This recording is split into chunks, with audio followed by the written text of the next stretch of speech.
Hello everyone and welcome to another video. Now a few years ago Nvidia launched the GT 1030 and it was okay for a budget card, an entry level GPU. It was absolutely fine. It's got 2 gigs of VRAM and when it comes to playing games at lower resolutions, even today it still holds up respectably well if you manage your expectations. For example, if you want to jump into a few modern games, albeit with lower resolution, say 720p, then it should do alright. Of course, a year after we saw the introduction of the GT 1030, we then saw the DDR4 version of the card appear, and at first this seemed like no big deal until it was actually tested. Now the 1030 is by no means a decent card, but it could still run people's favourite games with reduced resolutions and settings, as I was saying. But the DDR4 version of the card was considered a lot more controversial because in some cases it offered half the performance of the GDDR5 variant, and this of course is why it's gone down as possibly one of the worst graphics cards that Nvidia have ever released, at least in my books. Today though, I thought we'd compare the two cards when it comes to running a few newer games that have released within the last year or so, just to see what you can expect performance difference wise these days, because both of these cards are still available to buy, and both of them, at least here in the UK, are quite close in price. The GDDR5 1030 costs around £80 to £90, and so does the DDR4 version, but this of course depends on which version of the card you buy. So I've got two slightly different versions here, and you might be thinking, well, they're slightly different versions, they're going to perform differently anyway. Well, let's say, hypothetically, that both of these cards were GDDR5 cards. They would perform quite closely, but you may see a frame drop here and there, or a difference in frame rate, perhaps 1 or 2 frames depending on which games you decided to play because of the slightly different clock speeds, but it would be in no way major whatsoever. The biggest difference today will of course be caused by the different memory. So let's get straight into it. I'll show you footage from the GDDR5 card first of all, and then we'll take a look at the DDR4 results and completely ruin your day. Let's jump into our first game, which is Dirt 5. Now I apologise for the big black square around the text on screen today. I'm not exactly sure why I did this. It had something to do with me starting out intending to do a side-by-side comparison of the cards, but it didn't quite work out. I thought I'd bring you the footage from one card straight after the other. All games were tested at 720p because this is the resolution best suited to both versions of the card. Dirt 5 is our first game at 720p with a very low preset. Our GDDR5 card managed 43 frames per second on average, with a 1% low of 36 and a 0.1% low trailing ever so slightly behind at 35. Respectable results. The 1030 GDDR5 version is still okay, providing you want to game or don't mind gaming at lower resolutions such as 720p. Especially with the GPU shortage right now, it may be worth getting one of these to fill the gap between now and whenever you can find that shiny new 3060 or whatever you want to buy.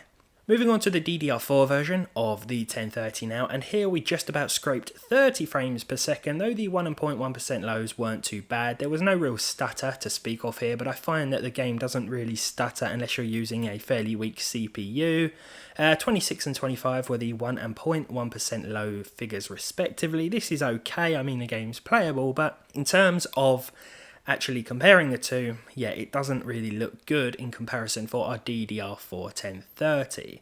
Of course, I wanted to compare these again today because times have changed, games have become more demanding, and I was interested to see whether the difference in games had got closer or severely widened as we move into the so-called next generation of gaming, but it seems that the DDR4 1030 has remained terrible. Crysis, the remastered version, the 2020 release, again is running at 720p low, and on the GDDR5 version of the card it's actually quite a surprising result.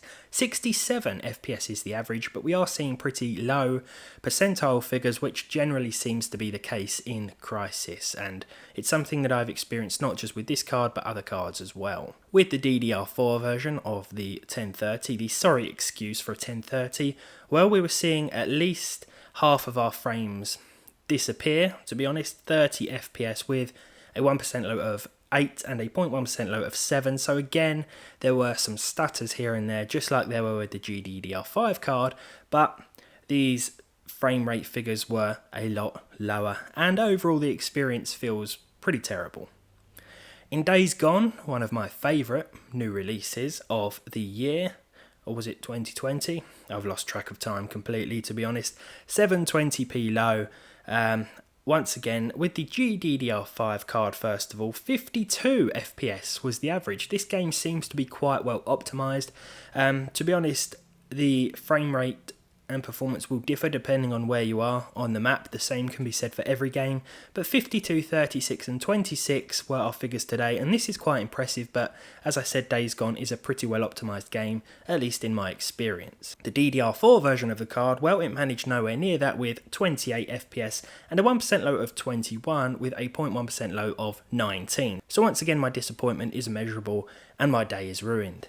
Cyberpunk 2077 was where we saw the least amount of difference between the two cards, at 70% of 720p with the low settings. Once again, of course, the GDDR5 version hit 28 FPS on average with a 1% low of 21 and a 0.1% low of 20. The DDR4 card, 21 FPS, 17 as a 1% low and a 0.1% low of 16. So the difference between the percentile figures or the frame times wasn't significant, and even the average frame rates here weren't too different from each other, though I would like to say that playing at 28 FPS feels a lot more pleasant than playing at 21 FPS, especially when 28 FPS can sometimes, on occasion, turn into 30 FPS in emptier parts of the map. But with the DDR4 card, it's very rare that you actually see 30 FPS, even in the middle of the desert in Cyberpunk.